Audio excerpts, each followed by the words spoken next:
Greetings and welcome to SCI-Arc, if you're not from here already. I'm Kazys Varnelis. I teach history and theory here.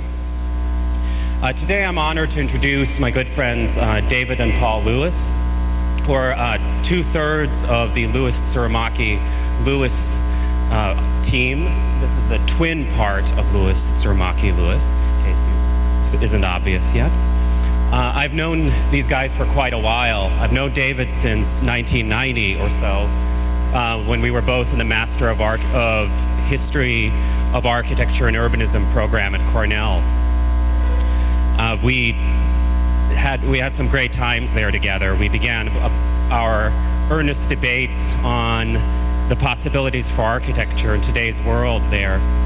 Discussions which I'm glad to say students here still hear a little bit here and there, a few snippets of. And I continued on to get my doctorate at Cornell. David went to Princeton to get a Master's of Architecture. There he joined up with Paul and their friend Marquis Facade, who are also both graduates of Princeton's SCI-Arc program, and they established Lewis.Tsurumaki.Lewis in 1993. During the subsequent 9 years, Lewis.Tsurumaki.Lewis, which increasingly is known as LTL, if I'm correct, have distinguished themselves by being one of a small number of firms resolutely dedicated to pushing the parameters of architecture from within. While so many firms are increasingly looking outside of the discipline of architecture, LTL has broken step with this position and turned to architecture itself. At the core of their investigation, as they're going to show you today, are the limiting conditions that face all architects: programmatic requirements, site restrictions, budget constraints, zoning ordinances, and material options. Rather than seeing these as stumbling blocks to be avoided or ignored, they see limits as the catalyst for a creative architectural invention. For LTL, a problem, once interrogated thoroughly, can become the very source of an inventive solution, the very means by which to defamiliarize the everyday and to make the ordinary extraordinary. From my perspective as a theorist, that makes a great deal of sense. If the entire world is now reshaped by modernity, then when modernity begins to turn upon itself, we find that negotiations, conflicts, and frictions between independent logical structures have become the norm, not the exception. For architects, the task of how to negotiate this condition becomes paramount. LTL's approach has resulted in a remarkably accomplished body of work for such a young firm, as you'll see tonight. I'll avoid mentioning any specific projects. They're going to go through all of those and show them to you. But I'll mention some of the numerous awards that they have won, since in modesty they might not mention every last one. They have 4 International Design Magazine awards, a grant from the New York Foundation for the Arts. They received the Khalil Memorial Fellowship to fund their research on a very peculiar house known as Il Girasole, built in 1933 and noted for rotating. LTL were included in the 2000 National Design Triennial at Cooper Hewitt Museum. They were selected in December 2000 by Architectural Record as one of 10 firms representing a vanguard in architecture.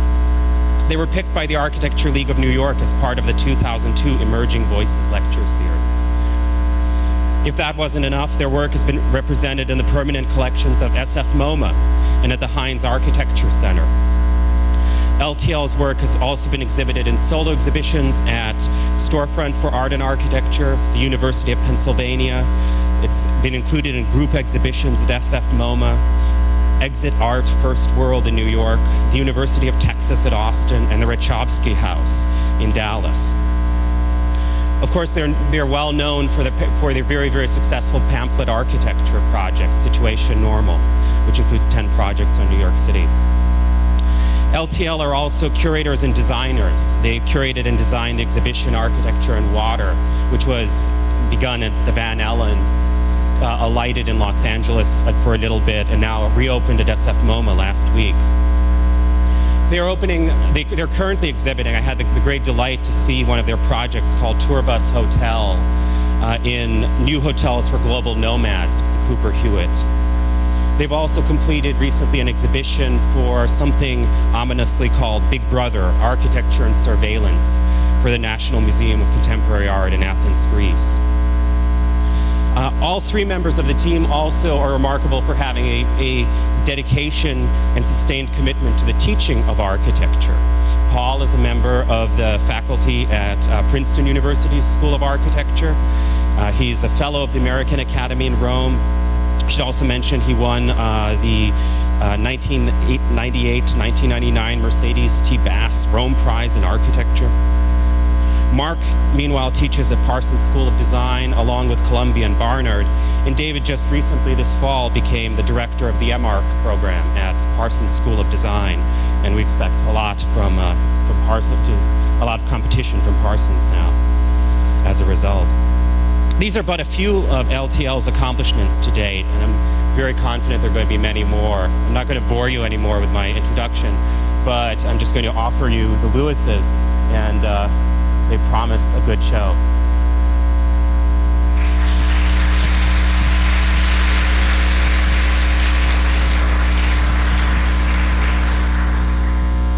Thank you very much. Can everyone hear me? We're going to experiment with a new form of a lapel mic. Is that audible to everyone?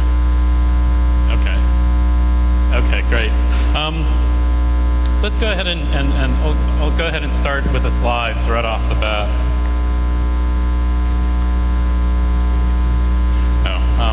I've been asked to introduce myself. I'm Paul Lewis, and we will be tag teaming, so hopefully we'll be able to maintain some degree of slippage between identity at some point during the night.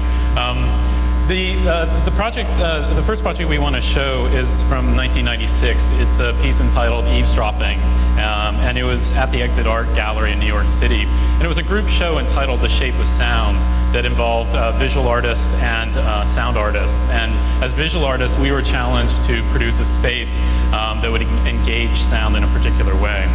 And so what we did is we kind of looked at the nature of the art gallery, realizing that the most seductive sound in an art museum is actually an overheard conversation. That eavesdropping is probably the most juicy sound, or the construction related to sound that exists in any self-respecting gallery. So with that in mind, we produced an installation that would kind of elicit and engage and amplify the logic of eavesdropping, but in the guise of a kind of sculpture. So in particular, this installation involved a microphone that was lodged above the middle of the gallery. And the microphone was then connected remotely to a series of 10 speakers that were located on the gallery wall. The microphone itself was pulled along a pulley, and as a result scanned the gallery for conversations, relaying those conversations to 10 tiny speakers that were positioned in front of a series of chairs, effectively allowing people to sit on the chairs and eavesdrop on the people behind them. More specifically, the chairs were coated in an acoustical foam, which doubled as seat padding, so that in effect, when all the chairs were pulled up against the wall, it produced a relatively sound-isolated room, allowing for the operation of eavesdropping to occur. But we didn't want this to simply be a one-way process where you'd kind of enhance eavesdropping, but not kind of look at the fact that eavesdropping always involves somebody eavesdropping, but then somebody actually generating the conversation. We wanted to get away from it being a one-way street.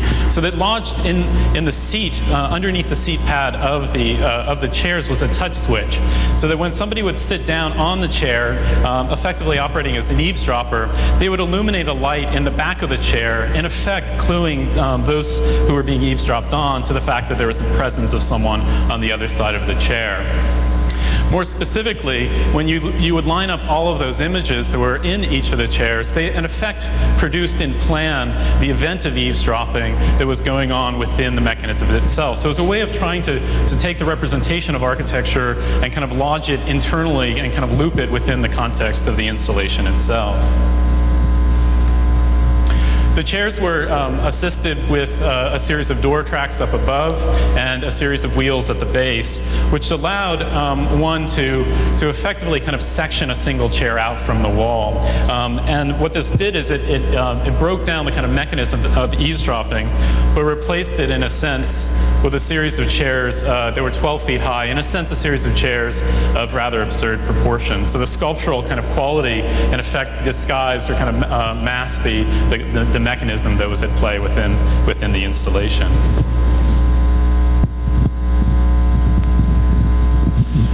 Essentially, this project raises one of a couple of themes that we're going to be presenting tonight. In particular, it sort of raised the question of sort of the what if. What if you actually took the nature of a gallery, essentially its eavesdropping capacity, and turned that into an architectural sculptural proposition? In this sense, the what if asks the question of the givens. What if you took something? What if you did research into it and made something out of those givens, as opposed to trying to figure out a way of avoiding those givens? The other aspect of it is taking a certain logic. Once you establish the question, what if you actually produce this, then you had to establish a process, in other words, a logical sequence by which to achieve it. Our interest in logic is not simply to produce the rational, but actually to use an excess of rationality, an excess of logic, to essentially create a position in which rationality begins to break down. This project, called Video Filmplex, done as part of a series of projects in New York City, looked at the given constraints of New York City and the programmatic conditions of typical generic projects. In this case, offering up the what if question. What if the mutually dependent programs of video and the multiplex would join together in a new hybrid? What you end up getting then is essentially a project broken into three components. You have the Marquis Facade, the main theater or the multiplexes here staggered so that there are 7 interior, 1 exterior, and a series of video store ramps that slip up through the back side. The front is essentially a combination of the sidewalk being folded up into the building so that the access to the different theaters is in fact through the front facade. And you see this in a detail on the left.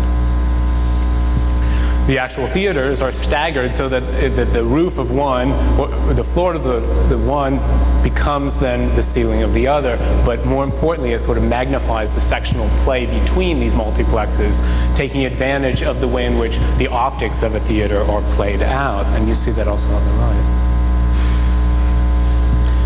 Most importantly then, you end up getting the video store that slides up the back, and in sliding up the back, the shelves and the handrails of your ramps become the very storage for these video as well as currently DVD.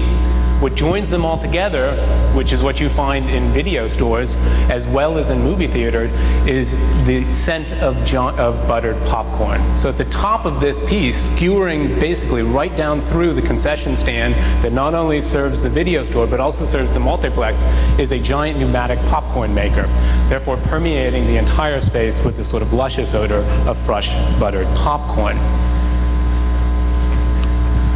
The front, as a series of 8 theaters, screens, shows essentially the film in reverse to the street, and also begins to become a marquee describing to everyone who is passing by the theater in New York what's actually showing, when it's starting, or if it has finished. The escalators, going from the ticket booth here and then sliding up all the way up to the point that you find the door for your theater and then back down again, essentially becomes a temporal marker of the social act of going to the theater. You can see how many people are going up and also see how many people are descending at the end of the movie. This wrap space also becomes the necessary space that is often missing in these multiplexes for the social acts that are typically consistent with going to the movies, namely waiting for someone who's too damn late, smoking afterwards, post-critical discussions, was the film horrible or how horrible was it?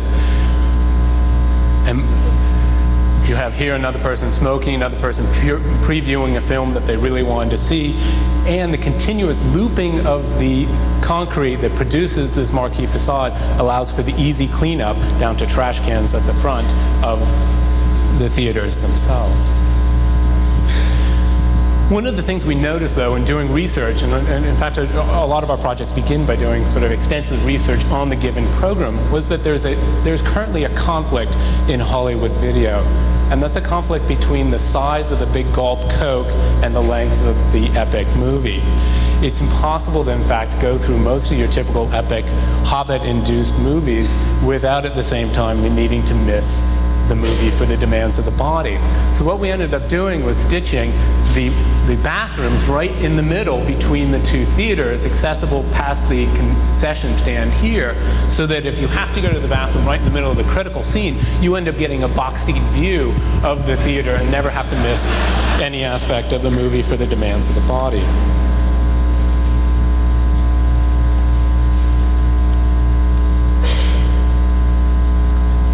Can you advance the one on the left, please?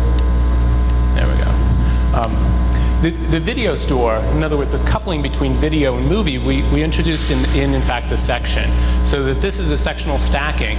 The bottom is the typical theater, and right above it, in that slot space between the two theaters, is in fact the preview for the video store, so that you can actually go to the video store, look down into the movie, see what's in fact going to be coming to video, soon to be released in video, but see it in its entirety without sound. So in a sense, the sectional play that's enabled through architectural manipulation can in fact suture together two given programs that oftentimes are conceived as separate but actually are integrally connected in the economy of contemporary media culture.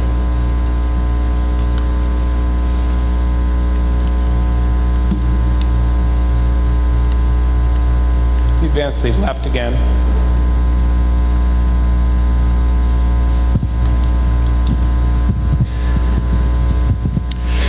This was an installation at the Cooper Hewitt's Museum as part of the design triennial of the year 2000. And in particular, we were asked to work within the context of the theme Reclaimed.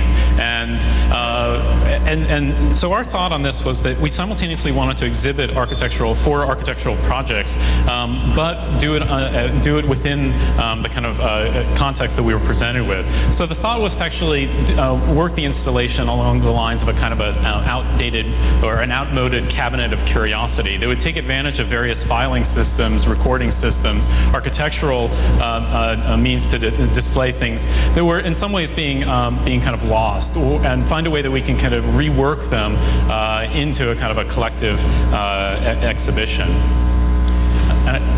Great. So the piece, in effect, became a kind of a glowing box, as I had mentioned, a cabinet of curiosities. They would have both flat files, Rolodexes, models, drawings, mechanized models, and animations. And all of these would kind of work in a kind of a series of oscillations between them. The cases themselves were used primarily in service of the surface of the case. But as a result, we ended up with cases that were about 2 feet deep. This in effect, was the limit of the space that we had to work with the installation. And as the kind of X-ray photo drawing shows on the left, the insides of these cases were chock full of equipment, from DVD players to motors that ran models to inexpensive monitors to models and Rolodexes and so forth.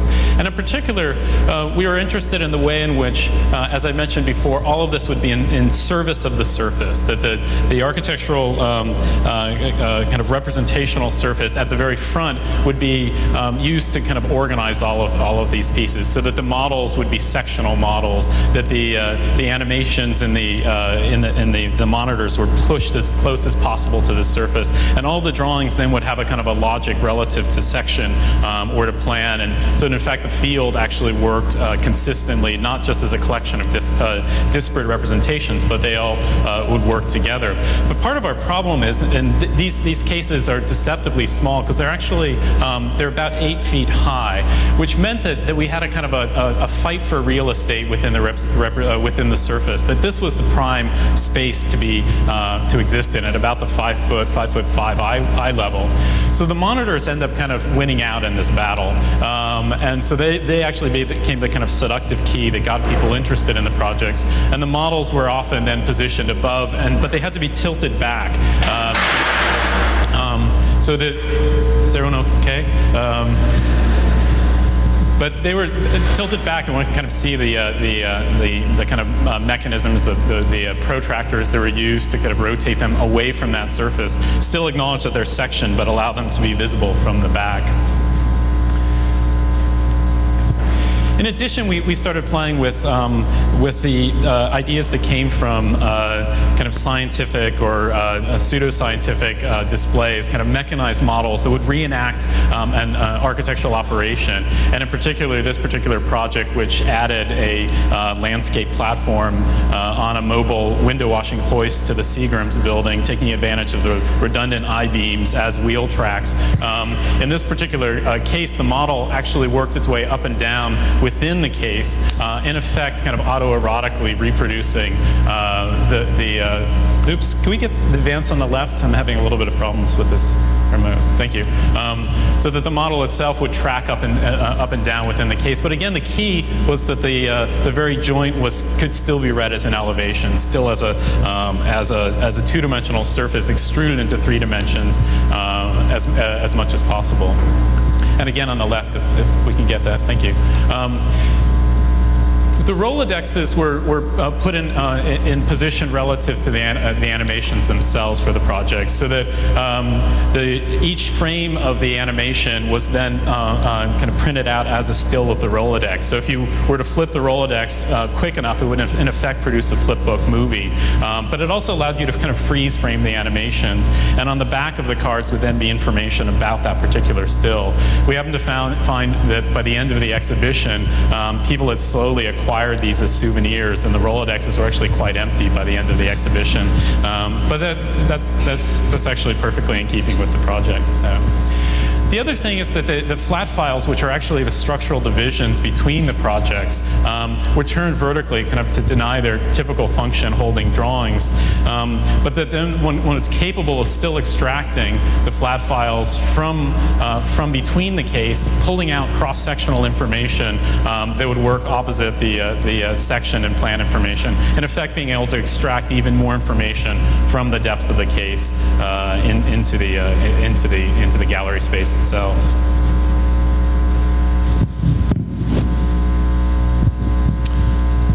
Video Filmplex was a project that was based upon doing research into types and forms and programs that are consistent or unique to essentially an urban environment in New York City. We then started, and most recently have done a series of projects that are based upon suburbia, research into the given conditions, constraints, operations, latencies, etc. of the suburban condition. This is one of those projects called New Suburbanism. We first began with the iconic image on the left, which is of Levittown, realizing that in today's suburban culture is completely outdated, that the suburban houses of mass production have given way to the homes of mass customization. We wondered if there was a way to operate within this creatively. The other thing that's unique, or maybe not that unique to suburban culture, is the big box store, in which you get aspects and commodities and other things that are only typically found in urban condition, now in slightly mutated form in suburbia, so that you can find the giant Starbucks that serves coffee that you used to only be able to find within metropolitan conditions.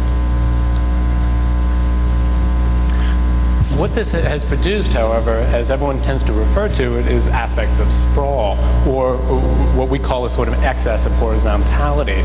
So we began the project by saying, well, how can we actually take advantage of the latencies of suburbia? In other words, take advantage of this excess of horizontal sprawl, so in a way of looking at the big box store, looking at the suburban home, and joining them together. So our first initial move was, in fact, to pull the suburban houses and lawn directly over top of the big box store, so that you essentially get a home on top of a big box store, mitigating, in fact, the reluctance of section to occur within suburbia. The point of doing this is to, in fact, try to establish the conditions that are already within suburbia. Rather than sort of proselytizing an alternative, we wanted to figure out how can we take those things that are already embedded within the suburban condition and maximize them, make them more excessive than they already are, to see what the desires are and how those desires can be realized in forms other than they typically take. Our first step was then to act very much like a developer and to begin by establishing a series of property line divisions through the pulling up of the big box store's structural system for their display and bringing that up as, in fact, the very giver of all the infrastructure that a developer would typically operate with. Heating, the plumbing systems, all the different sewer hookups, all the municipal hookups, the electrical hookups would come up through this big box store rack. As you can see here in this sort of frontal oblique, you end up identifying these as all the different sinks, all the plumbing equipment. In fact, this gridding of the storage rack becomes the perfect place for the training of proper lawn topiary. We then went back to the supermarket tabloids, architecture of supermarket tabloids, and tried to figure out what exactly is happening within this suburban condition. What are the architectural latencies that are within it? We began to realize that the plans of these houses typically have two almost incompatible types of rooms. On one hand, you have the commodity rooms, the dining rooms, the master bedroom suites, the living rooms, all sort of called out as identifiable, objects, and they're listed that way in the way in which these houses are sold. Opposed to this, you have, to some extent, a hangover of the modernist free plan in which the kitchen sort of slips into the morning room only to be used in the morning. The family room slides back into the foyer and pulls all the way around. Realize that you actually have these two seemingly incompatible, essentially architectural spaces, and we thought this is actually a spectacular idea. How can we, in fact, maximize this playful relationship in the establishment of the systems for mass customization? So we have here a sort of a model type that begins to identify this. So we start with these object rooms, the dining room that's dropped onto essentially a landscape, or the foyer that's called out as an object room. In the frontal oblique, those are called out essentially white boxes. Our idea in doing this is that each of these rooms could be decorated Louis XIV if you wanted to. You could turn it into a pure lounge and lush. You can essentially do anything to the interior of these spaces as possible.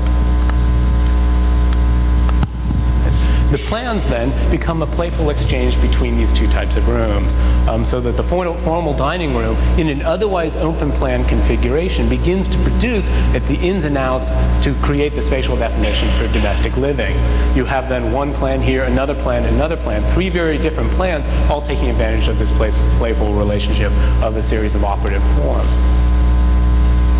We then tried to figure out what could you actually do with the second floor, the typical floor up above, and realizing that you had to maybe come up with a different way of operating that would be distinct from that which would be on the ground side. Went back to the research and tried to figure out how is this done in the suburban house. Realized that these houses are usually defined not by necessarily what's on the front, but the vast overscaled roofs, these huge, incredible roofs that are necessary to create an aesthetic coherence through a series of disparate rooms down below. And in this case, you can see that's in fact almost all you ever see with highway berming. Again, thought that this was actually a spectacular idea, but it's not done excessively enough. So we started by producing a roof surface that was very much like pudgy foam, or sort of a poche that you can punch up into to be able to produce the double height foyers and the double height living rooms. You could also pull down to produce extra storage, fireplaces, etc., creating a playful relationship of section, which doesn't typically occur in the suburban house. Within that, then, you get this incredible play between things getting pulled down, things that get pushed up for the foyer, back down around, the fireplace gets pulled down. And you also get a whole series of other ins and outs that I'll identify fairly quickly. One of them is the ability to pull outside air from the roof down to produce an outside aquarium that's inside, so that when you're inside, you look outside to look back inside again. That's basically taking advantage of the rainwater punching all the way down through. Other advantages are pulling in the side yard so that the condition of breezeway or garden can be maximized. In other words, begin to break up the way in which the landscape and the interior of their architecture can be established. All of this is essentially internal to the buildings themselves, and we started looking at, well, we still have this relationship to the big box that we started off as a premise. And our basic position was, if we are going to maintain or produce a project that could take advantage of the horizontal sprawl of the big box, we also didn't want to produce a condition in which you mitigate or deny what is in fact pleasurable about suburban living, which is to be removed essentially from connection to these big box stores. So in this, the desires of suburbia are in fact kept radically separate from the condition or the entrance to the big box store. So if you pull up in your car, you then have to drive down the driveway, back around the block, park here to be able to get into the big box store, because you want to maintain these sort of speculations of desire without reducing them into a simultaneity of space. There are, however, a series of exchanges that we could induce to allow the slippages across this section to occur. One of them you begin to see right here in the front, which is taking advantage of the excess of the parapet, which is necessary for the sign, but is the perfect place for backyard communal games of basketball. It's also the perfect place for running tracks and other things to continually loop around. You're going to have to need an incredible number of big box stores, massive amounts of parking. And in fact, I think you could actually really begin to take advantage of this typology in such a way that by putting the parking underneath here, you can then park and reconstruct basically what Main Street USA used to be. Another sectional play is that while everyone could have a pool, you could also actually have a continuous lap pool so that one could in fact swim around the block on a very hot day. The pool underneath becomes the ideal skylight for the big box store below, producing a really nice sort of filtered light, as well as allowing illumination and reducing the electrical load of the big box stores. Also have a whole series of things like lawn chairs and other details that we don't have time to get into. Fundamentally, however, is that these big box stores have sort of an excess of utility. And one of those utilities is the sprinkler system. We realize that the sprinkler system for fire, which ideally is never used, could be the perfect way for identifying your sprinkler system for the lawn up above, so that you can sprinkle your lawn, therefore take advantage of the plumbing, the heating system comes up above, and if you're in the Northeast, the excess heat that is generated by the big box store means that you could in fact have green lawn year-round, independent of climate.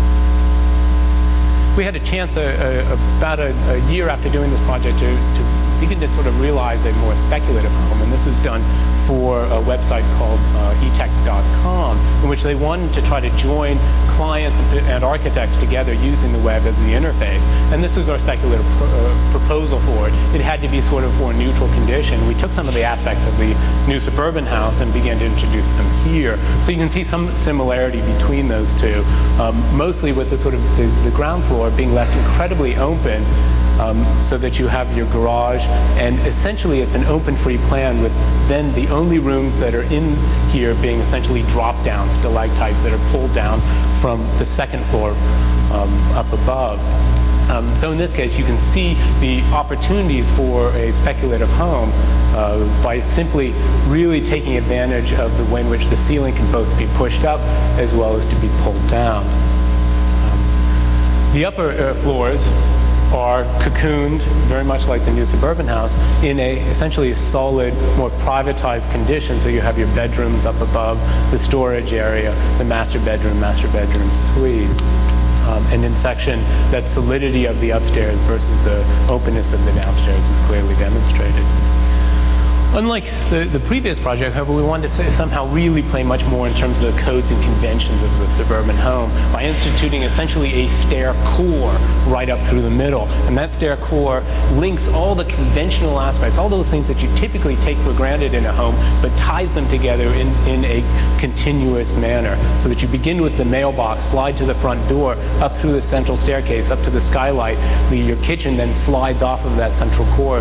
You then have the ubiquitous diving board now to 3 meters so that you can dive into your backyard pool in an elevated and exaggerated return to home. One of the things that was unique to the E-Tech requirements is they wanted a parametric aspect to the home. They wanted to be able to offer someone who couldn't afford that much the possibility of having a home that wasn't as expansive. Or you could offer it to someone who was much more wealthy, so it could be incredibly expansive. So one of the things we looked at is how you could expand those relationships. The house itself was essentially constructed through a skin, a polycarbonate skin, over a series of much more solid bedrooms with a core down here, so that the insulation could be basically pulled into the skin, which was a version of an updated balloon frame. The expansion that I was talking about is identified by the way in which the staircase would be really pulled across. So that in the cheaper home, here, you would have a fairly steep and precipitous staircase. But in the much more expensive home, you'd have the grander, more relaxed staircase, ideal for those prom night descents and other primary social activities of suburban living.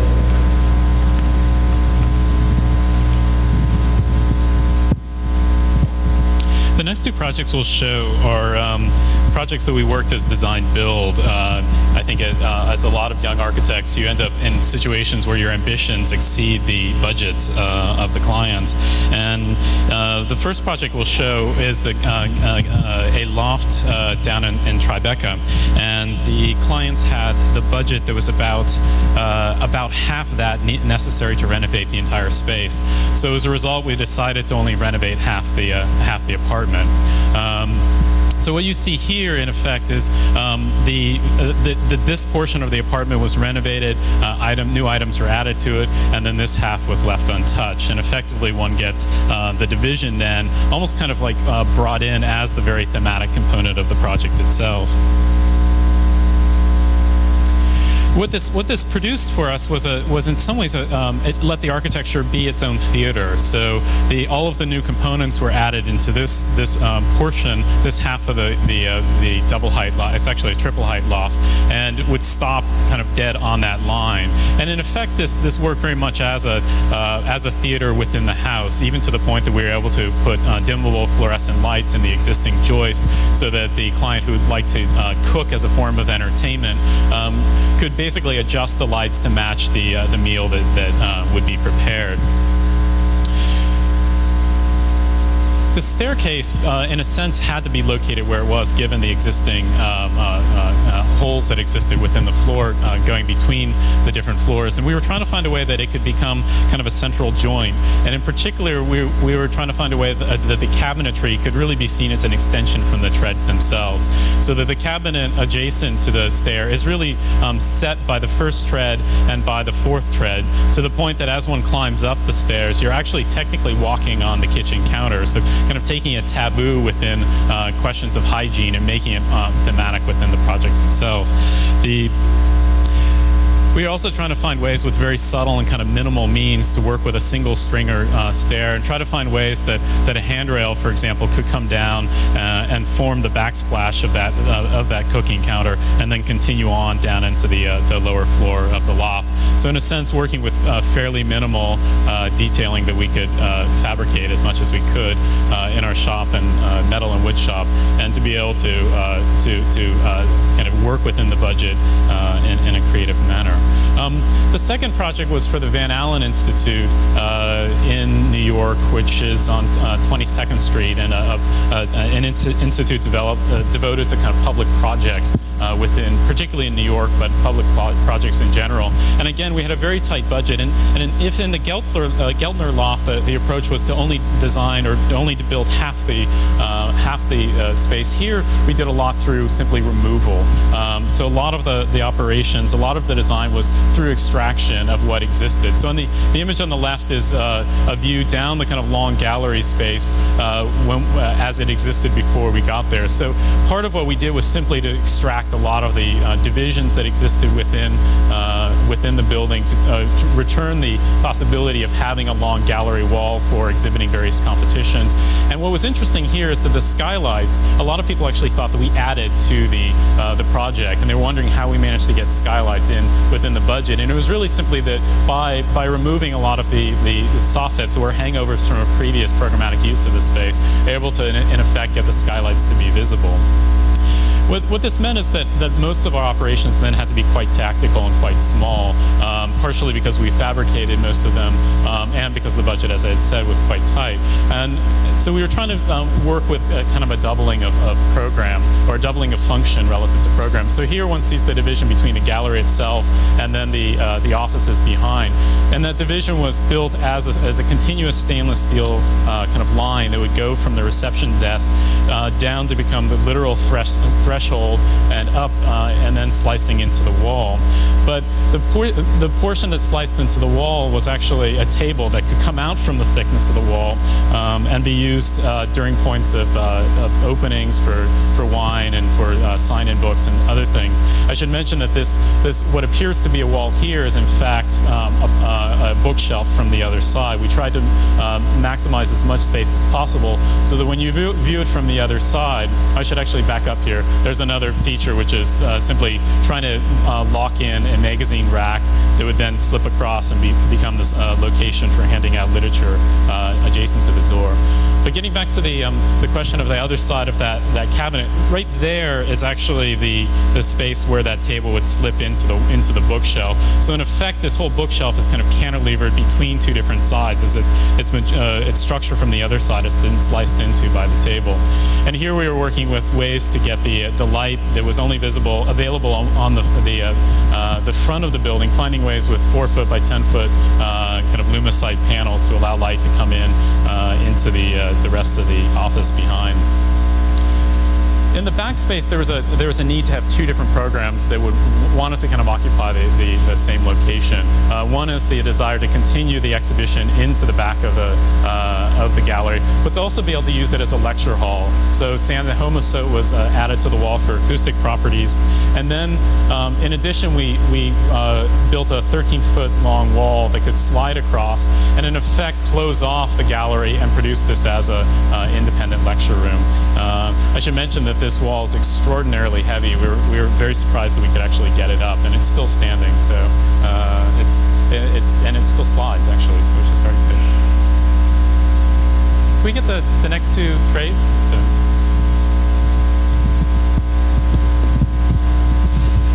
The next project we're going to show is our competition entry for the Grand or the Great Egyptian Museum. And there were an extraordinary number of entrances to this project, something close to 3,000 to 4,000, of which those are the number of people that actually signed up to do it. 1,550 some entered the competition. And 2020. Yeah. Can you actually hear me? Yeah. 20 people were nominated to go ahead. We were not one of them. So we're presenting you this project now because we're allowed to, because we weren't allowed to go ahead. But I present this project both to show you as a competition entry, but also to begin to discuss the role of competition and the dilemma of limitations within competition entries. The competition was vast and huge. I mean, it's something close on the scale of the Louvre in terms of the actual programmatic requirements.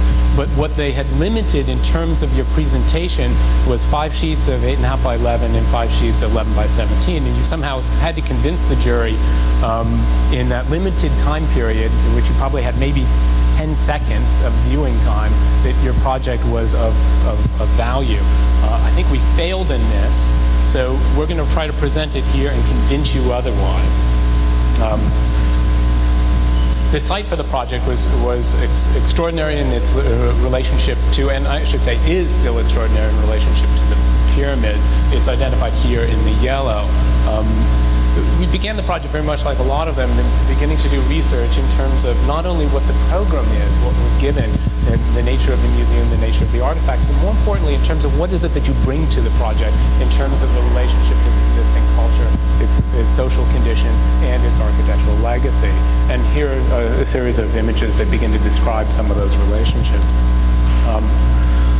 We also wanted to play up the obvious geometric relationships to the pyramid, but also make it not the dominant overriding theme, because in fact it only begins to set up constraints within which to operate as opposed to answers.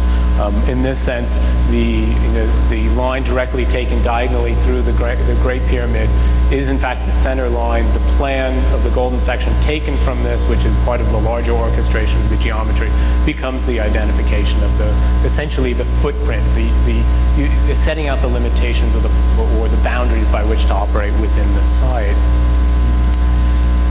Our next determinant was trying to figure out how can we create a logic, in other words, a set of operations that could be read both as a speculative set of conditions that one might be able to modify, change, or otherwise alter if offered the chance to move to the next phase, but also give some sense of coherence, or some image of what the building might be without closing down the discourse, in a sense leaving the project open for future change. In a sense, this is our proposal, was try to establish both a formal way of working, but one that in fact wasn't predetermined in a fixed set of operations.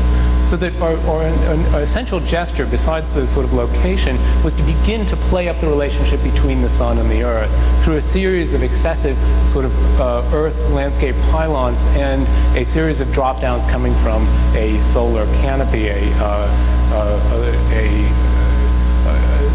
basically a solar collecting canopy that could pull down and link into the structural system.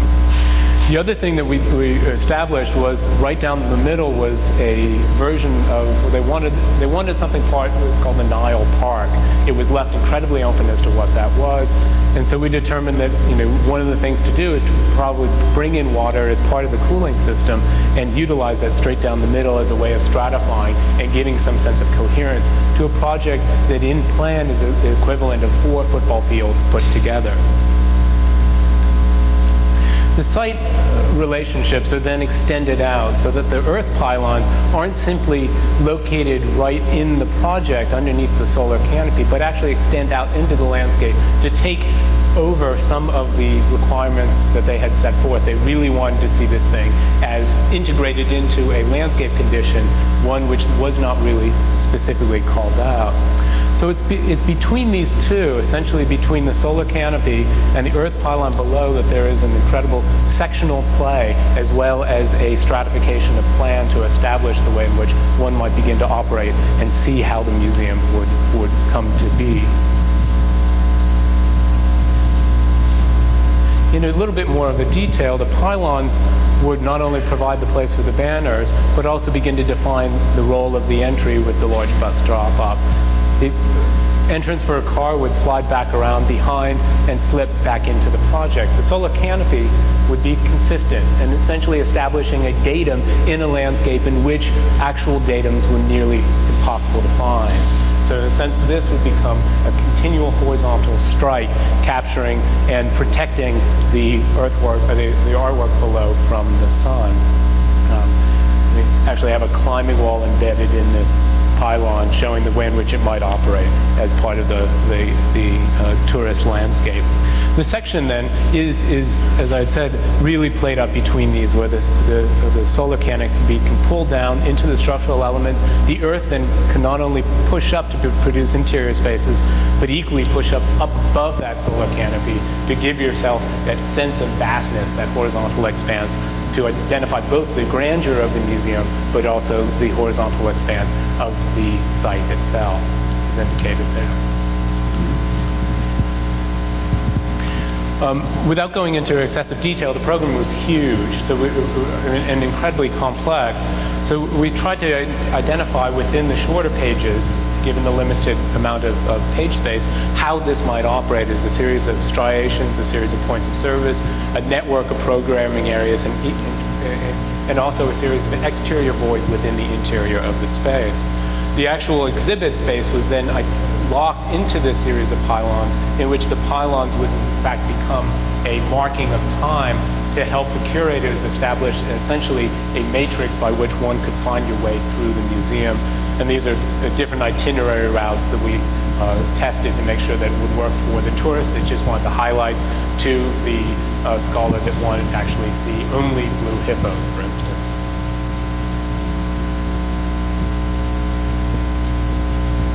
And here, this shows a sort of detail of the way in which that pylon system would work right here, and also the way in which the public entry would set up the main sort of public commercial areas here, the children's museum, the main body of the exhibit, the exhibition spaces back here in the conservation areas, back near the service entrance and the employee conference center entrance towards the back.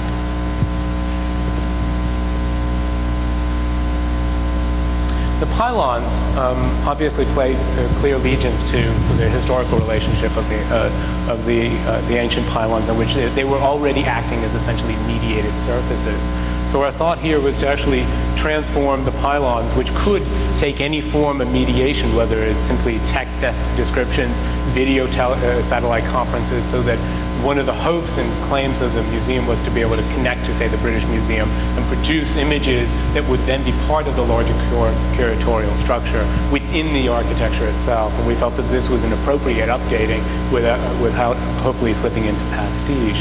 Furthermore, the pylons themselves can provide one of the most sort of clear sort of cross-cutting circulation systems between the different temporal zones, as opposed to just marking the times themselves. And you see a series of a diagram that essentially describes those circulation routes.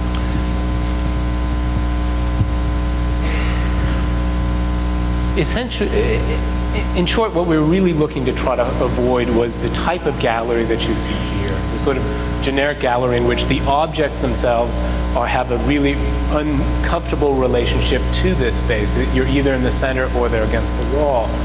By essentially pulling up the pylons and establishing a way in which the involution of the surface can produce not only a surface for the hanging and mediation, but also much smaller spaces within, a playful exchange between either being truly within the pylon or outside in relationship to a much more larger solar canopy. And in addition to that, the spacing of the pylons could be pulled across. They can also grow depending on the necessity of the rules set forth. If that was basically the argument for the kit of parts, the establishment, this was then the series of diagrams that would, or sort of perspectival demonstrations that would indicate what it might be, what it could be. And on the left, you see an image of the entrance looking down the Nile with the tickets pulled out to the right, and then matched by a series of diagrams identifying the play between the solar canopy pulling down and the pylon pulling up.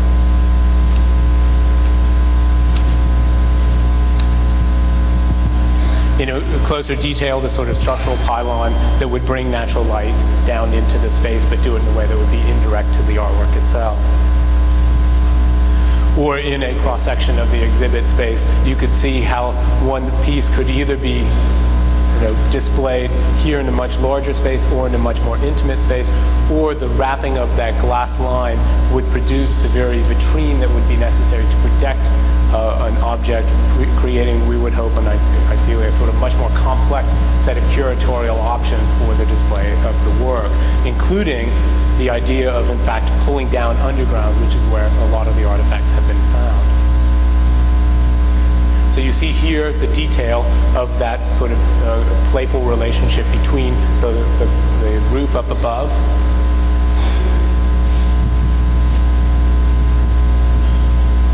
Could you advance to the left, please?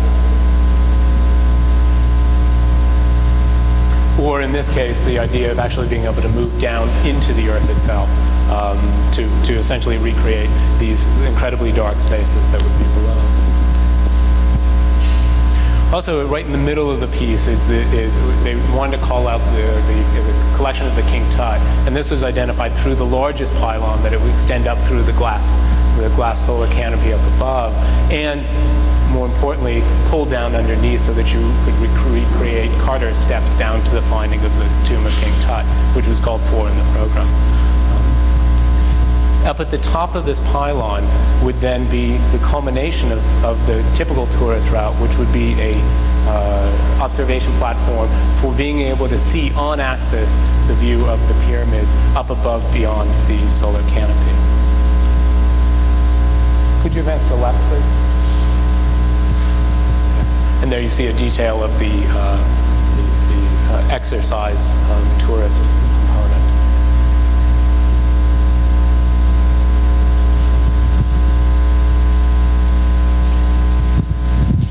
This is the project that Kazys mentioned that's currently on exhibit.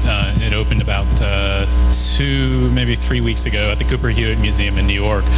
It's a project entitled Tour Bus Hotel, and the shot is actually the installation on the left, in which we were kind of playing with electroluminescent panels and large-scale sectional models and small DVD players and so forth. For this particular project, we were curious about, and I should mention that the exhibition is entitled New Hotels for Global Nomads, and we were interested in the kind of a new way to think about tourism. Not tourism one person at a time, but the kind of phenomena of tour bus hotel, or I should say the phenomena of tour buses. I mean, you have 43 tourists going around in these kind of loop sequences, which actually change the very structure of tourism and change the, potentially set up the possibility of rethinking the logic of a hotel. So what we did to do research for this project is we sent an intern who was working in our office on an all expenses paid 11-day trip through 9 countries, and she had to situate a camera in a bus, shooting out the windshield of the bus as much as everyone would allow, recording every single moment of the trip. And it produced a couple of very interesting discoveries. First of all is that if we looked at a lot of the major tour bus companies, they often would route the buses through Europe in an incredibly consistent manner. In effect, taking each of these cities as destination points without a context. So in a sense, we kind of saw this very much like a subway. The stops are the kind of points that they're the definition of the itinerary, and yet the kind of zone in between is kind of left out. Now there's a bit of a problem, which is that the bus drivers themselves, based on union rules, could only go so far in a particular day. And this produced what we call the St. Goar Effect, which is a town right here, in that you have to set up these itineraries that every night when you stop, you have to be at a particular place. The problem is the distance from Amsterdam down to Luzern is too far to go in one day. So the buses actually stop in a town called St. Goar. It's highlighted to be equivalent of Amsterdam, and yet there's very little there except the economy of other tour buses. So the entire economy of this town is driven, enhanced, and geared around hosting this massive number of tour buses that come through. So it's a very, very particular condition where all of a sudden the route is actually generating different definitions of urbanism. The other thing that we found very interesting is that even though the tours were marketed based on the accumulation of lots of destinations, when the person from our office took a clear mapping of every single hour that was spent, the majority of time, in fact over 3/4 of the time, was spent in buses or in hotels, and the amount of time actually spent in those destination cities was less than a quarter. So for us it became very interesting to start to think that actually the real kind of site for when you go on these tours, what you're really doing is you're sitting in a bus and you're going into hotels. And so for us it actually presented the possibility that we could actually think about the tour bus hotel as really being the very focus of the European tour. The other thing that was quite interesting about the hotels as they existed is that even though you claim to be stopped and staying in Munich, for example, the hotels by and large are external to the cities. They based on the limitations of traffic, based on economies, and also based on simply the size of the hotel necessary to accommodate 43 tourists. Most of these hotels would be outside the city. So as a result, result, again, you have a condition where you're spending most of your time en route, on the route, and even the hotels themselves are lodged in that. And for us, that actually presented a fairly interesting possibility for generating this particular prototypical project. The other thing I should mention is that what's fascinating about these tours is because they tend to go on the exact same route, whether it goes one direction through Europe or back the other way, the route itself is so self-similar that it means that when you situate yourself on a route, you're always between two cities, which means that everyone who's coming to this particular hotel will have either come from or going to the exact same city. So as a result, everyone along the route in this particular location shares an identical condition of memory or anticipation. So in effect, the kind of common ground of being able to have conversation with someone at this site is such that you can always say to someone, oh, I just came from there. Oh, you're going there. Great. Well, you have to go to this particular location. Oh, where should I go? So in a sense, you've got this fantastic commonality that's that we actually wanted to try to find a way that we could foreground in the building itself.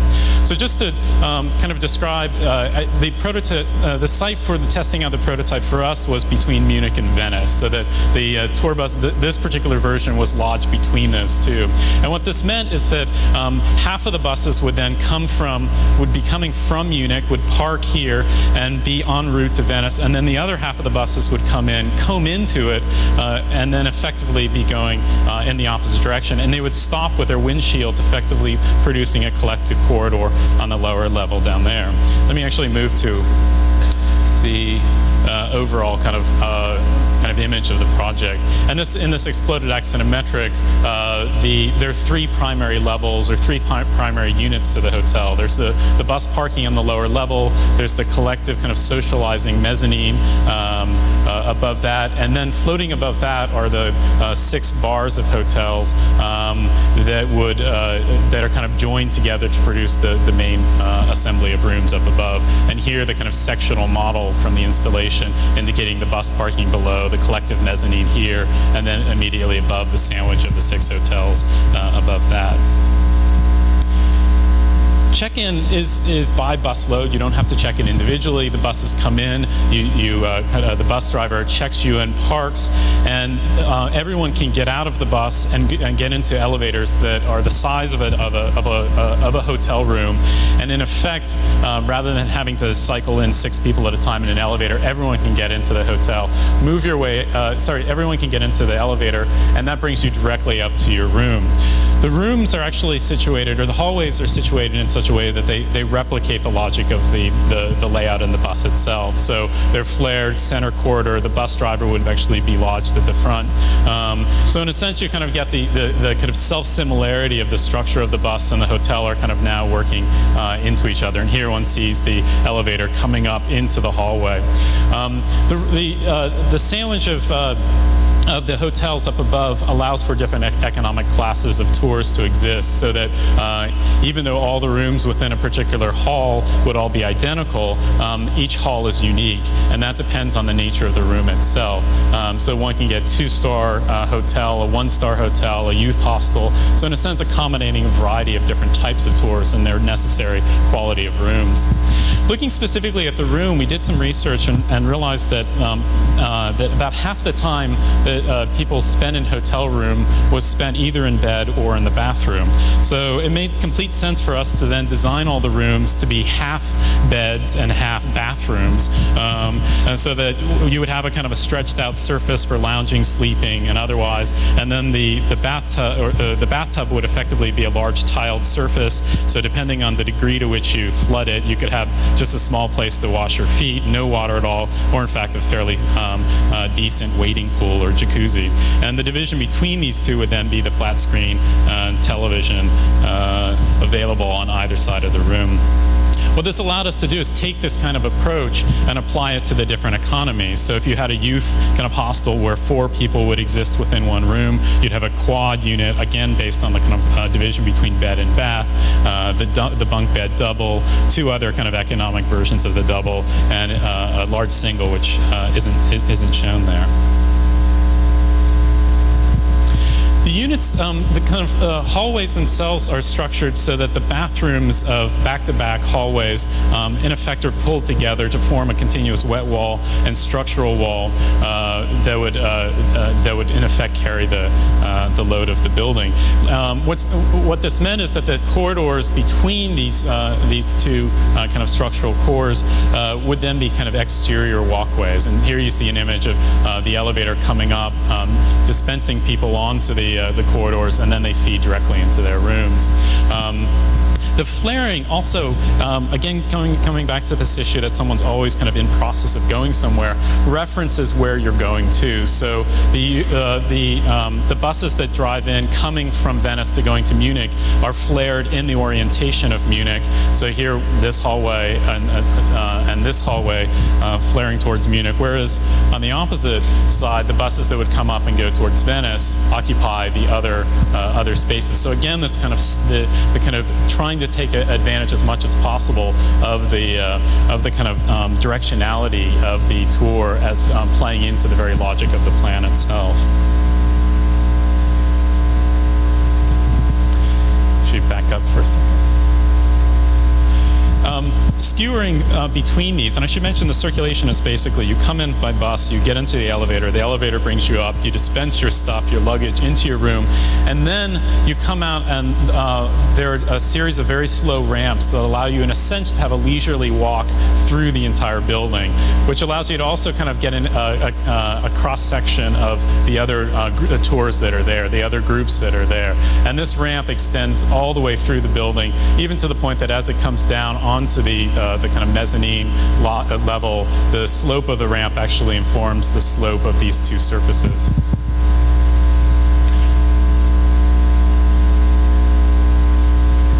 Now, with the mezzanine level, we were particularly interested in finding a way that, again, we could intensify the split between the two sides of the building in order to kind of engender greater exchanges based on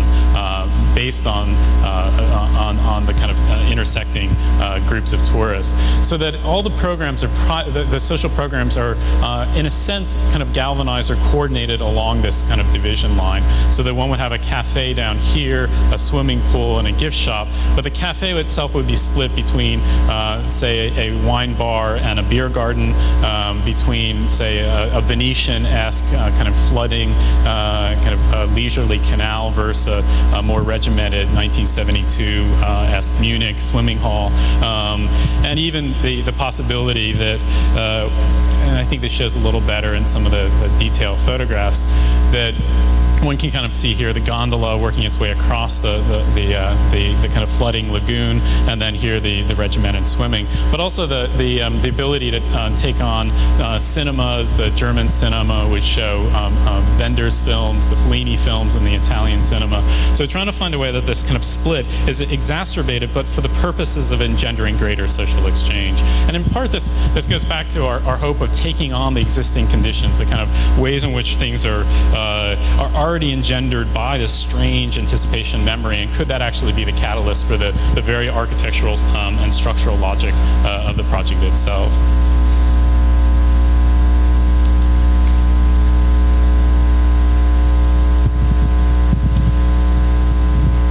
This is a project that's currently on the boards in the office, and it's a residence hall for the College of Wooster in Wooster, Ohio. It's a 48,000 square foot residence hall for a liberal arts campus to house 183 beds. And it's located right here, and you can begin to get the sense of the sort of aesthetic determination of this campus. This is a project that we're looking at breaking ground in April on, to be opened in fall of 2004. We started off in a sense trying to figure out what are the givens, what are the restrictions, what are the things that we should know beforehand, before entering into the design, so that they in fact become, as Paul and Kazys in his introduction had said, become essentially the catalyst for the project, the generative basis, as opposed to the thing that you curse and swear about at the end when the client says, well, I'm sorry, you didn't really listen to me.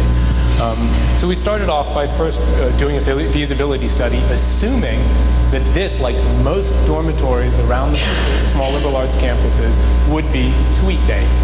We found out that that's exactly the opposite of what all the students wanted. What they really wanted was to have essentially double-loaded corridors with double rooms with a shared gang bath to be able to produce the social exchange that the suite option doesn't offer. The suite ended up producing sort of microcosms of 6 or 7 friends that by the end of the year we usually have 6 or 7 enemies. So, we came in with expectations that were dashed immediately. But this also produces a really fairly mean architectural problem, which is a double-loaded corridor with doubles on the sides is a real dilemma. So one of the things that we tried to figure out really early on is how to splay the corridor so that the end conditions actually become part of the hallway, so that the lounges are in fact pulled back into the corridor because the corridor was in a sense a given. We also made the determination after talking to many of the students that a group of students between 20 and 30 was ideal. Anything too small was too cliquey, anything too large was too institutional. Another one of the constraints that we dealt with was the siting issue, and we had a spectacular park on the back that we wanted to make sure that we had access to. So this one became one of the driving conditions of the site. If there were 2 roads here, how to actually turn the building not only into an entrance into itself, but also an entrance into the park. In the feasibility study, it was also determined that one of the things that residence hall and residence campuses really need to offer is not just the lounge space, but also, and the room, but also something in between, something that would be for a group of like 5 or 6 students to come together outside of the individual double, but not meeting the sort of large lounge condition. This became one of the sort of social constraints of the project. We were also told very clearly on that this project had to be out of brick, had to have a pitch roof, otherwise don't even think about doing the project. And this is for a college that spent essentially $250,000 to put on a pitch roof onto a really nice modernist building to essentially give it an aesthetic coherence. This is one of the constraints that we face, and we probably did 50 models trying to create a hybrid between a pitched and a flat roof, all sorts of, really weird distortions in order to accommodate the requirement, but realizing that at a certain end we just had to learn to love the pitch roof. In a sense, create a project that would take those givens, namely it had to be a brick veneer and it had to have a pitch roof, and establish a project that was essentially a brick screen on the front, a brick screen wrapper on the back, and on the inside a pre-patinaed copper jewel box, so that the pitch roof was then seen as part and parcel of the internal organs of the project, as opposed to something that's dropped on afterwards. And here you see a perspective of the project. One of the interesting constraints of the project is that given the social determinations, which meant that each wing needed to be about 25 to 30 students, and the site, including the donor's requirement that it be a single building, we had a dilemma, because if in fact it was a single building, each floor would be closer to like 50 or 60 students. So we decided to in fact split the building essentially into 2, allowing a gateway condition into the park from the street, but using the brick wrapper as essentially a way of giving a singular coherence to the project and establishing its identity as not 2 buildings, which essentially it really is, but really one building with a clear sign and an interior court that would produce that sense of identification of group or of collective to one here hall. The facade, which is essentially at this point becomes a skin wrapper pulling around the corner, we also didn't want just to become a sort of a hard surface and essentially just a brick.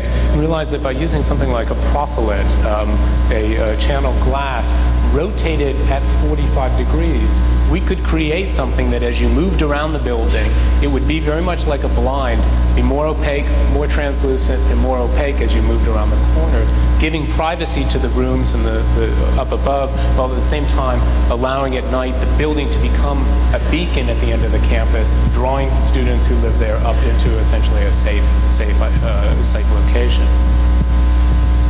Within the courtyard, then this is where you enter the building before entering the building. You enter into essentially an exterior courtyard without any enclosure, in which the pre-patinaed copper boxes then become very clearly identifiable and pinned together with an opening through the wedging of that corner. Each of these boxes were essentially study notes that would accommodate that requirement set forth by the students in our discussion for having groups of about 4 to 6 to be able to hang out, not only within their hallway, but interestingly, be able to produce a dynamic exchange between the different floors. And we thought, imagine the theater department might take on a revision of Romeo and Juliet with 6 Romeos and 6 Juliets if they cared to do so.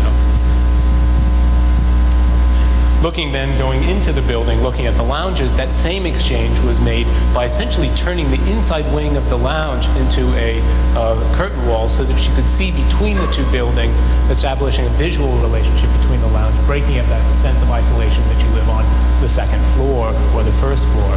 The lounges, the sort of study notes that are off and projected out into the exterior courtyard, establish not only that smaller, intimate space, but make a direct dialogue to the campus beyond so that you can see who's coming as well as, depending on the daylight and the reflection, you might be able to see in and identify that you're there. One of the other restrictions that we've been beginning to play with is how to figure out, given an incredibly, fairly tight budget, using a precast concrete plank and block system, how do we actually mitigate this sort of double-loaded corridor condition, which often can feel incredibly claustrophobic? We realized that the construction system, the given cheapest, most efficient, most time-expedient construction system, had within it an already existing opportunity, which is if you have your support wall here and another support wall here, you can in fact pull your cantilever planks all the way over and stop them short.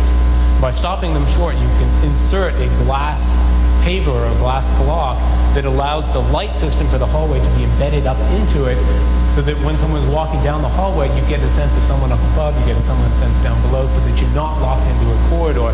And in one of our original schemes, the idea you could actually extend that all the way up through, so that the pitched roof, which is otherwise fairly hollow, could become the skylight, allowing filtered light to extend all the way back down into the space.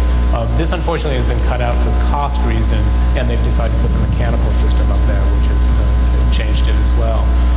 As I said, we are anticipating breaking ground in April, and looking forward to the possibility of really seeing if there are other opportunities in the process of either construction or when we can really go in and start detailing the interior to take advantage of the givens that often occur in a project and maximizing them, as opposed to seeing the restrictions as something to be avoided or to fight with in a way that is not productive to the project.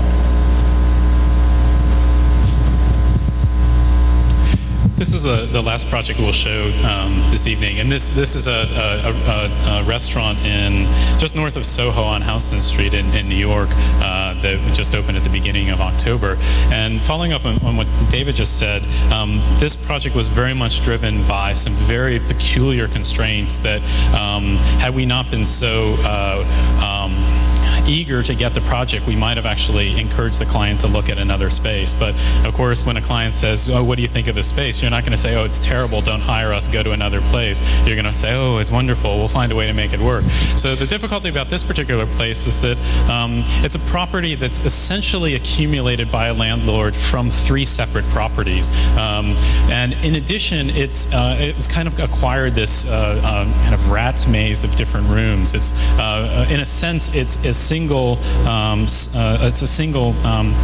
piece of real estate that's accumulated from 6 different rooms, and each of them have their own floor heights relative to the street, and they have their own ceiling height. So it's kind of an unusual condition that you're really kind of accumulating variation. And so part of our problem here was to try to find a way that we could say, actually that's the most interesting thing about the space. It didn't have a grand kind of room. It didn't have any kind of qualities typically associated with wonderful architecture, but it had this kind of weird accumulation. So we wanted to try to find a way that we could both kind of accept that, but turn it into an advantage, so it wasn't seen as a problem. And the way that was done was basically to kind of set up a datum line, a 1/4-inch piece of stainless steel that would run through the project at the exact same level throughout the entire project, which would register the difference of floor heights, both both down and up, but it would also form a connective tissue that would link the project together.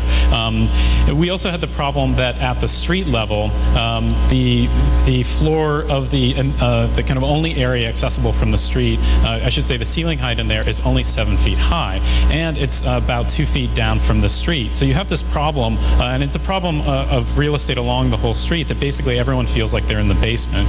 So what we did at the facade is actually extend the doors on the front face of the brick an additional 2 feet up higher than the brick. So it gave you the illusion that it was a much larger space than it actually was. And so when you open the door, you actually reveal the kind of brick on the wall out front.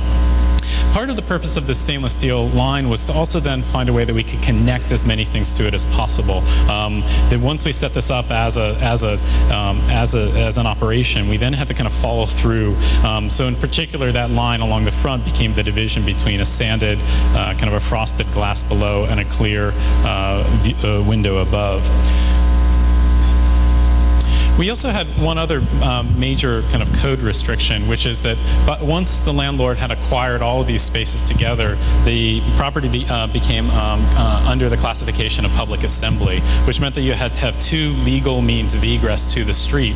And the problem is that given the fact that most of the building was away from the street, we in a sense could only get one door at the front that would go to the street. The other one couldn't simply be adjacent to it because it wasn't sufficiently far apart. So in fact, our second means of egress had to be somewhere back. And the way we did that is effectively produce a fire enclosed or fire protected corridor. But if we ran that corridor at grade or flat through the space, we'd effectively lose our bar. But what we were able to do is, in a sense, run the corridor down into the basement and then back up. So in effect, gaining our bar and allowing our bartender to serve drinks atop the fire escape, in a sense. Here again, you see the kind of basic organization of the bar, the dining, a garden space, bathroom, and kitchen. This is a view of the bar, and this was the only space in the entire restaurant that had a basement to it. And so we wanted to try to find a way that within each room we would take advantage of its own peculiarity. So that the bar, for example, the shelf of the bar is technically structured off of the basement floor, that the shelving for storage material below comes up and supports the bar above. And there's then an 8-inch gap between the new constructed floor and the bar where one could, when you get close enough, actually look into the basement itself. That edge is protected by a footrail, and we made custom bar stools that would slide along the footrail, in a sense taking advantage of that as a point of generation for the design. The other problem about the space with a 7-foot-high ceiling is that you couldn't put lights in the ceiling because they'd be too close to your eye. So all of the lights in here effectively either come from the floor, or from the banquette, and the lights of the floor are actually just slots in the floor that allow the work lights for the basement rooms to then illuminate up through the floor itself. The tables, and to go at some of the details, we want to try to find a way that the candlelight would not simply be placed on the tables, but would generate the logic of the table itself. So the table was made out of 3 layers of acrylic and then a layer of walnut veneer on top. And the candle was then lodged into the table, which means that the edge of the table actually flickers according to the candlelight itself. And the other location for light was coming through the back of the banquette itself. And the logic of the banquette was to try to find a way that we could kind of celebrate the fact that when you walk into a restaurant, you tend to be on display whether you like it or not. But the banquette and the datum line would encourage or recognize the transition from when you're walking and being on display to when you become kind of an observer and nesting into the darkness of the material. The banquettes were made out of 10,000 linear feet of 3/4-inch felt that was glued up in strips on plywood backing. Moving into the main room, again, the felt banquette slides through the whole space, and here we were able to kind of celebrate the fact that the ceiling height is much higher and work with lights that are then cut into the acoustic foam, which form the kind of material above. I should say that the datum line not only became a kind of registration of the difference of the floor heights, but it also became the very joint between a ceiling material and a floor material. So as much as possible, we were not thinking the building as having floor, ceilings, and walls, but really an upper level and a lower level. The last detail, and again, is the kind of celebration of the event that occurs in the bathroom. And again, the datum line worked its way through and became the kind of point of departure for a long 17-foot long sink. And it also became the kind of point where water would pour down the surface of the mirrors. And here we kind of took the faucets, inverted them upside down. And the thought here was that we would actually take the water, pour it down the reflective surface of the mirror, so in effect reproducing or kind of producing the Narcissus effect, that your own image would be reflected and distorted within the water as you washed your hands. So, and I think I want to conclude with this image because it, in a very specific way, addresses this idea of taking kind of everyday things, in this case sinks and washing your hands and mirrors, and coupling them or kind of restructuring them in a way that you can kind of produce an extraordinary condition from what's otherwise an ordinary, banal, everyday event. And in a sense, not impose a design aesthetic on top of these things, but tease it out from kind of latent desires that are at play already within, in a sense, everyday events. So I appreciate you being here. Thank you very much. So.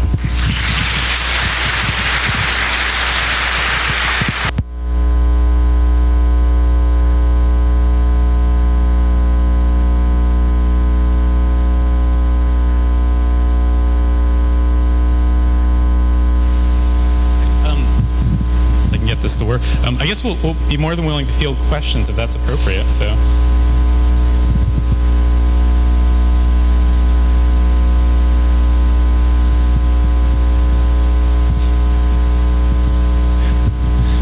Thanks very much, Paul and David. I had a question for you.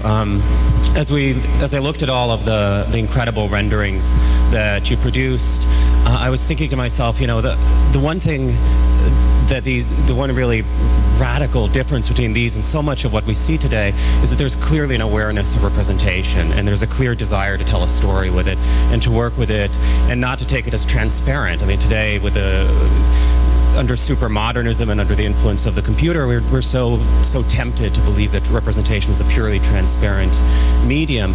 And it seems like you're going a long way to critique that and undo that. And yet there are all sorts of signature piece things. There is the photo collages of yourselves in there. There's the use of the alpha channels, the pencil renderings everywhere. And yet I was curious, you didn't actually mention that at all. And so I was hoping you could talk about that for us a little bit. But I think for us, one of the we like to see drawings as actually fairly instrumental in the project, which means that the way in which a drawing is constructed, even the logic of a plan, is not just simply kind of documenting an object or a building, but in fact the very way of thinking through section or thinking through ways in which the drawings will reveal things. For example, the idea that a horizon line and a perspective would actually become the very heart of the project, I think is very important to us. Part of the problem, though, you face when you're designing is that the restrictions of a project are, as we've talked about, have to become part of the project itself. And when we've worked on competitions or projects that are purely speculative, the assumption is often with them that they're not going to be built. So the video filmplex, for example, even to a certain degree, the new Urbanism project, are designed specifically where the limitations are not budget, not client, but are in fact what can be done through drawing. So that the drawings themselves and the way in which they're manipulated and adjusted are in some ways the generative restriction in a sense. And I don't know if David, you want to add something to that, but. I think one of the things that we try to be really self-conscious of is the difference between different types of representation. So the choice of using an axonometric as opposed to a perspective has different subjective implications. They also show very different things, and to be incredibly aware of that as opposed to simply choosing one because it's the thing that you're most comfortable doing.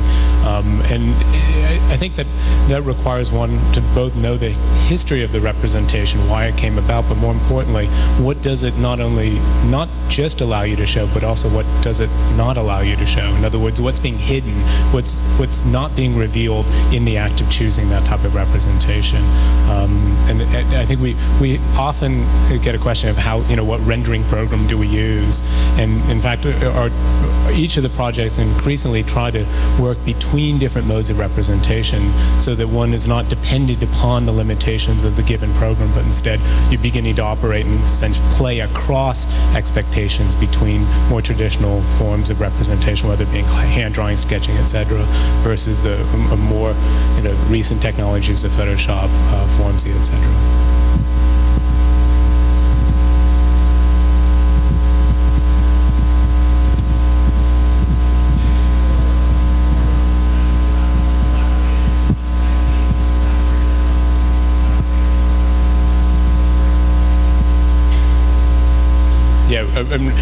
We all draw, we all make models. Everyone in the office tends to essentially work between things so that one drawing may in fact be started by someone and picked up by someone else.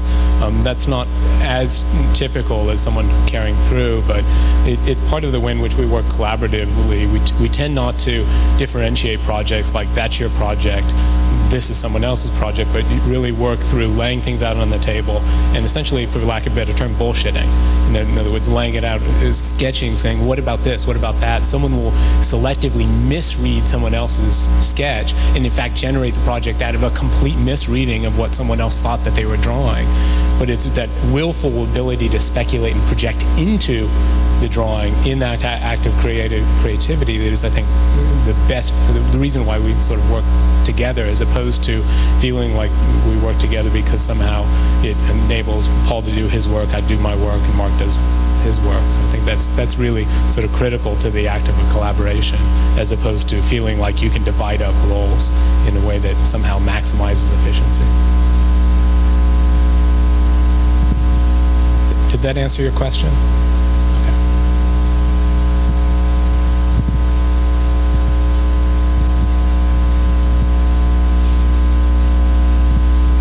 Is there like wine and cheese served afterwards? Okay, thank you very much.